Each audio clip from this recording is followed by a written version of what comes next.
Queridos irmãos, a paz do Senhor, estamos aqui com mais uma gravação da Escola Bíblica Dominical com o nosso querido e um dos melhores professores, pastor Osiel Gomes. Nesta feita, nós vamos estar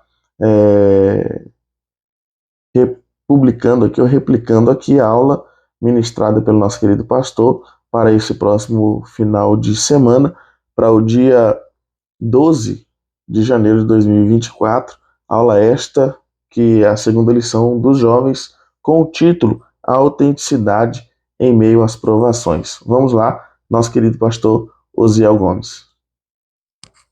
Legítimo da própria pessoa, né? Então é muito importante nós atentarmos para este tema. Então hoje o tema como é? Autenticidade em meio às provas e tentações. Muito bem. Então você tem que ser autêntico, você tem que ser legítimo, você mesmo, servindo a Deus com sinceridade, no seu caráter, na sua santidade para com Deus, não é isso? E os nossos temas aí, vamos lá. Hoje o texto principal está em Tiago, capítulo 1, versículo 2 e 3, que diz o seguinte: meus irmãos, tem grande gozo quando cairdes em várias tentações, sabendo que a prova da vossa fé produz a paciência. Esse é o nosso texto principal. Isso. E o resumo da lição é: manter a autenticidade em meio às provas e tentações é essencial para preservar nossa integridade e viver de acordo com nossos valores cristãos mais profundos. Olha aí na tela. Manter a autenticidade em meio às provas e tentações é essencial para preservar a nossa integridade e viver de acordo com os nossos valores cristãos mais profundos. Como nós estamos falando de autenticidade, nós não estamos falando de produto de segunda ou terceira categoria. Nós não estamos falando de crentes voláteis. Nós não estamos falando de crentes que não têm legitimidade, autenticidade. Na verdade, quando se expressa sobre essa autenticidade, está se falando daquilo que é verdadeiro, daquilo que é real. Então, se eu tenho o Evangelho de Cristo na vida, as provações, as lutas, as batalhas, nada vai alterar essa essência em mim. Eu posso chorar, eu posso sofrer, eu posso passar por provas, eu posso passar por lutas, mas uma prova não altera meu caráter, a minha comunhão com Deus, porque eu já vivo essa autenticidade do Evangelho na minha vida. Não é mera religiosidade, aparência, é uma vida de santidade, ok? Então nós vamos começar orando. Daniel, orando a Deus. Senhor meu Deus, Senhor meu Pai, muito obrigado, Senhor, por mais essa lição. Estamos aqui com o Teu servo para explicar mais da Tua palavra, Senhor Deus, ilumina-nos, usa-nos nesta noite, em nome de Jesus. Amém. Muito bem, então nós vamos começar a nossa leitura bíblica no texto de Tiago 1, 12 ao 16. Muito bem, vamos lá. Tiago, capítulo 1, você que está com sua Bíblia, abre sua lição, versículo 12 ao 16, que diz o seguinte: bem-aventurado o varão que sofre a tentação, porque quando for provado receberá a coroa da vida, a qual o Senhor tem prometido aos que o amam. Ninguém sendo tentado, diga: de Deus sou tentado, porque Deus não pode ser tentado pelo mal. E ninguém atenta. Mas cada um é tentado quando atraído e engodado pelas suas próprias concupiscências. Depois, havendo a concupiscência concebido, dá à luz o pecado. E o pecado sendo consumado gera morte. Por isso não erreis, meus amados irmãos. Muito bem, por isso não erreis, meus amados irmãos. Então nós vamos começar, primeiramente, a nossa análise. Veja o verso 12, vamos lá, verso 12. Verso 12. Bem-aventurado o varão que sofre a tentação. Isso. Porque quando for aprovado, receberá a coroa da vida. Então veja bem, está aparecendo aí na tela, vamos ver aqui as anotações do texto bíblico. Vamos lá, para a primeira? Primeiro, compreendendo a palavra tentação em dois aspectos. Então o texto começa dizendo, bem-aventurado, não é isso? O varão que sofre a tentação. O varão que sofre a tentação. Você tem aqui um substantivo masculino no grego, peirasmos. Essa expressão, peirasmos, aqui no texto original, ela carrega o sentido de prova, ela carrega o sentido de teste e ela carrega o sentido de tentação.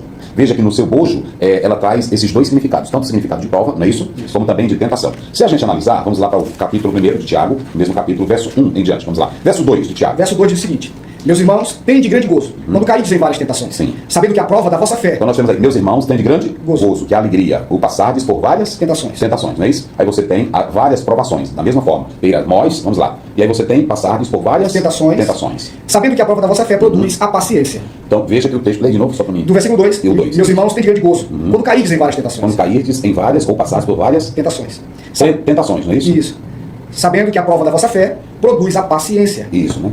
Continuando? Sim. Tenha, porém, a paciência a sua obra perfeita, para que sejais perfeitos e completos sem faltar em coisa alguma. Então nós estamos dizendo que esse peirasmos que nós estamos lendo aí, ele está falando que a palavra tentação, ela tem vários significados, não é isso? Isso. Ou seja, a própria palavra tentação, ela carrega os dois sentidos, provações e também carrega o sentido de tentação, não é isso? O senhor colocou aqui, né, compreendendo a palavra tentação em dois aspectos, interior e exterior. Isso, né? então por isso, agora sim. Então nós temos aí, compreendendo, como é que diz? Compreendendo a palavra tentação em dois aspectos. Compreendendo a palavra tentação em dois aspectos. Interior e exterior. Quando nós trazemos para o lado exterior, nós temos provas, nós temos lutas, nós temos provações que elas vêm para nós para nos provar, para nos levar a algum refinamento da nossa fé. Então, o que o Tiago está procurando mostrar para os irmãos é essa distinção entre provação e tentação. Mas no seu bojo, a palavra tentação aqui, ela carrega no grego, essa expressão peirasmos, ela carrega o sentido de provação e também de tentação. Que aqui, agora, nós estamos fazendo a distinção. E era necessário todo cuidado para que não pudesse, os leitores não viessem a fazer essa confusão da tentação interior e das tentações exteriores. Então, pelo lado exterior, provações, batalhas. Já a tentação, se nós analisarmos aqui, ela tem um lado externo e também um lado interno. O perigo é do lado interno e não do lado externo. Porque do lado interno, nós temos tentações provocadas pelo nosso pecado original, ou seja, pela nossa natureza pecaminosa. É de dentro de nós. O adultério não começa lá fora, começa dentro. A mentira não começa lá fora, começa dentro. A falsidade não começa lá fora, começa dentro. Então, de fora, eu posso ter provações, eu posso ter lutas, eu posso ter batalhas. Vamos já falar isso. Mas aqui Tiago está mostrando aqui para os cristãos as aflições, as provações, as lutas, as circunstâncias que eles estavam enfrentando pelo lado de fora. Pelo lado de fora, ataques, lutas, batalhas. Então, quando vem do lado de fora, é mais fácil vencer. Uma luta financeira, uma luta de uma doença, uma luta de um inimigo feroz, é mais fácil você vencer. Agora, quando vem de você mesmo, aí elas pegam. Porque uma coisa é eu dizer, o diabo está lá fora, me provocando, usando o inimigo. Agora, o pior diabo, que é o que vem daqui de dentro. Hoje tem coisa. Olha, vai pra cá. Chama a tua mãe. É isso aí, meu irmão. O título da lição é muito importante. Autenticidade em meio às provações. Como ser autêntico em meio a um sistema perseguidor, né? Um sistema que é totalmente contrário e que tenta, né, se possível, tenta aí desconstruir aquilo que a palavra de Deus nos ensina, né, o caráter cristão, a idoneidade cristã, né, o comportamento cristão. Mas seguimos para a nossa aula com o pastor Ziel. Mãe, chama teu pai, chama teu irmão, chama aquele irmão que só vive dizendo eu tô com uma fraquezazinha. Chama, porque hoje nós vamos falar sobre essa autenticidade. E é uma coisa que eu quero dizer aqui para os irmãos, para a nossa juventude e para os nossos líderes. Hoje nós estamos com discursos religiosos, estamos montando uma piedade falsa. Mas é tanta gente criticando os outros, não basta luta. Não estamos criticando, nós estamos falando a verdade. E outra coisa, quem aceitou Jesus, queira ou não, tem que ter autenticidade. Jesus não te chamou para ser sal insípido, não é isso? Isso. Tá na Bíblia. Tá na Bíblia. É pessoal que gosta de falar mesmo. Tá na Bíblia. Ele não te chamou para ser um jovenzinho aí na igreja, para estar do mesmo jeito do mundo. É na igreja, é bebendo, é adulterando, é fumando, é jogando e dizendo, evangelho não é isso, gente. Evangelho é liberdade. Eu vou já te mostrar. a liberdadezinha que tu tem. Eu vou já te mostrar ela. Então veja bem. Em primeiro lugar, provações que vêm do lado interior e provações que vêm exterior. As que vêm do lado de fora, elas são mais fáceis do que? As que são internas. Para ser vencidas. Agora, as internas, vamos falar delas, é isso? Então, Tiago aqui, ele estava temeroso que os seus leitores pudessem confundir provações exteriores, provações do lado de fora, com as provações ou tentações internas. É pesado. Ainda no texto, né? Aqui no texto, o Senhor também coloca aqui a recompensa para aqueles que perseveram. Isso, aí vamos lá. Agora, esse aí é o verso 12, vai. Isso, aí o verso 12 vai dizer, bem-aventurado o varão que sofre a tentação, porque quando for aprovado, receberá a coroa da vida. Aí o Senhor coloca, a primeira recompensa é a coroa da vida. Muito bem, vamos lá. Vamos analisar aqui, primeiramente, aí você está no qual verso? Verso 12. Verso 12. Bem-aventurado. Macarios, feliz, ditoso. Porque nós falamos lá no início daquele que tem boa saúde, não foi? É lá no verso 1, não é isso? No verso 1. Verso 1, veja lá como é que diz. Verso 1 diz, Tiago, servo de Deus e do Senhor Jesus Cristo, as 12 tribos que eram dispersas, saúde. Isso, né? E nós falamos desse raio, né? Isso. Falamos aqui dessa expressão original no grego, né? Que na verdade é regozijar, ficar contente, estar alegre, estar bem. Então quando ele diz, tenha saúde aquele que está bem. Se eu sou um crente que eu estou bem, até prova, até luta, eu enfrento ela como? Veja bem, se eu estou... Vai pra cá, Daniel, vai pra cá. Tu tá bem, tu tá bem espiritualmente, irmãos? Como é que tá a tua vida espiritual? Tu tem saúde espiritual? Porque se você tem saúde espiritual, até na prova mesmo é que se prova o nível de espiritualidade que você tem. É na prova que eu passo que vai se mostrar que tipo de... Meu Deus do céu. Primeiro, quando é que eu sei que um jovem está bem da saúde do domínio próprio? Vamos lá, vocês dois, quando é que eu sei? Quando ele é exposto a uma situação onde o domínio dele é posto à prova. Então é o seguinte, quando você toma um remédio, que ele ataca logo você, ele é alérgico a isso aqui, não é assim? Isso. Ou quando você... Então, qual é o remédio que eu não sou invejoso? Pra mostrar que a minha saúde tá bem, que eu não tenho inveja de ninguém. Qual é? Mostrar felicidade pelas conquistas dos outros. Não almejar o mesmo que ele tem, mas sim feliz por ele. Tu tá filmando, Daniel? Pode pra cá. É muito fácil eu estar na igreja, né? Eu te amo, mas que a abelha é uma flor, né? Assim, irmão, eu não tenho inveja. Eu quero ver o camarada elogiar o outro na tua frente e você dizer, mas eu sou feliz pelo sucesso do irmão fulano de tal. Não é assim? E com sinceridade. E com sinceridade. Outra, você vê quando a pessoa fala com um sorriso no rosto, você vê que você não quer atrapalhar. Então, quem tá bem espiritualmente, prova, não é só dando glória, dando pulo. Prova é com as suas ações. Eu provo que eu tenho domínio próprio quando eu estou atacado. Essa não é. Eu provo que eu estou bem espiritualmente, que a inveja não entrou em mim, que eu já tenho um antídoto contra ela, que é o fruto do Espírito, quando eu tenho a alegria do Espírito. Então, a questão é estar bem. Até quando eu estou bem, a minha espiritualidade ela é provada em meio à prova que eu enfrento. Se eu encaro essa prova, rapaz, é porque Deus, eu tenho orado tanto, eu tenho jejuado tanto, e é tanta prova, e é tanta luta, você não está bem. Você não está bem. Aí aqueles crentes que todo dia, eu tenho que ir na corrente dos 318, eu tenho que ir no fogo, eu tenho que ir nas montanhas, eu tenho que ir no monte, se eu não for, tu tá doente, filho. Isso vive de subterfúgio para poder... É como um agiota, que ele para pagar uma conta, ele fica como? Todo tempo tomando dinheiro emprestado. Tem crente que é assim, quando ele não está bem espiritual, ele fica tomando a fé dos outros emprestado. Buscando coisas. Toca nele, recebe, vai naquele vaso, vai na casa da Chiquinha, ela tem uma visão, vai na casa do Pedro, ele tem uma promessa para ti, eu vou na igreja, ele chega na igreja, meu Deus, eu quero alguma palavra, eu quero um manto, eu quero, tu tá doente.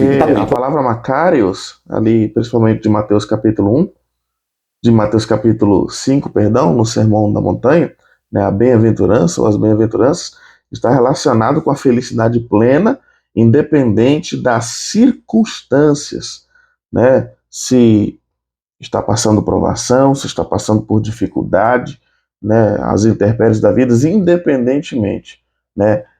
O salmista no Salmo 73, né, ele vê a prosperidade dos outros e ele tem a sua fé ali abalada, né? Mas aquele que verdadeiramente é feliz, aquele que alcançou essa plena alegria em Cristo, ele não se sente incomodado se o outro está conquistando e as coisas para ele não estão bem, mas mesmo assim, né, ele está feliz pela conquista do outro, e ainda que ele não tenha a alegria dele e a verdadeira felicidade dele está em Cristo, e ele também se alegra pela vida dos outros também. Vamos dar um remédio pra ele. Raiz de Jessé. Tome chá. Eu vou te dar um conselho aqui. Tome chá da raiz de Jessé. Que é Jesus Cristo, né? Então, olha, eu vou te dar um remédio.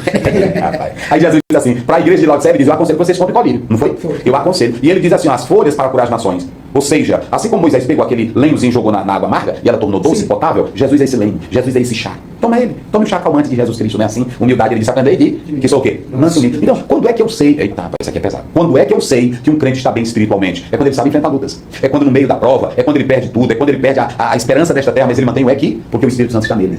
Olha como é que Tiago diz, né? Tiago diz no verso 12, bem-aventurado é o varão que sofre a tentação. Esse aí é o 12, né? É o verso 12. É o verso 12. Bem-aventurado, não é isso? Isso. É o varão que sofre o quê? A tentação. A tentação. Porque quando ele for provado, ele vai receber a coroa da vida. Então esse adjetivo, bem-aventurado, que no português não tem tradução para isso aqui.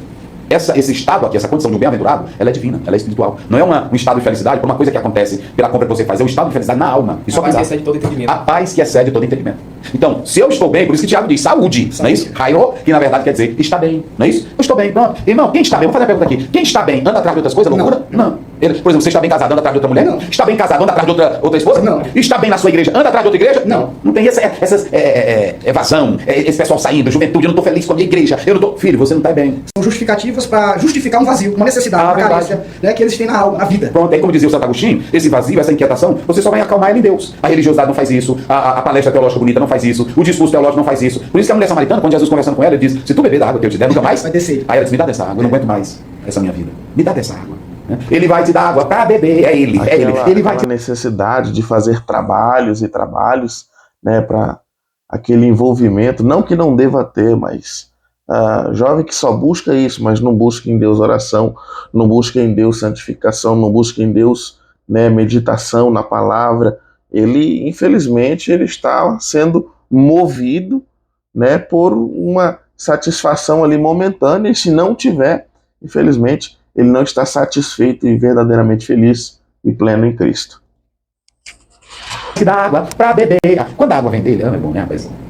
Então vamos lá. Como é que diz agora o verso 13? O verso 13 diz que ninguém sendo tentado diga, de Deus sou tentado. Porque Deus não pode ser tentado pelo mal. E a ninguém tenta. Ninguém sendo tentado, diga... Que foi tentado por Deus. Pronto, então, mas peraí, nós não explicamos. O verso 12, volta lá. O verso 12, bem-aventurado o varão que sofre a tentação, porque quando for provado receberá a coroa da vida. Isso eu aqui, né? Peraí, então veja lá. Por que ele disse que é bem-aventurado? Macário, porque é plural aí. Por que ele está dizendo que é bem-aventurado? Ele está dizendo que é bem-aventurado, primeiro, que quem está bem vai suportar a prova como? Com regozijo.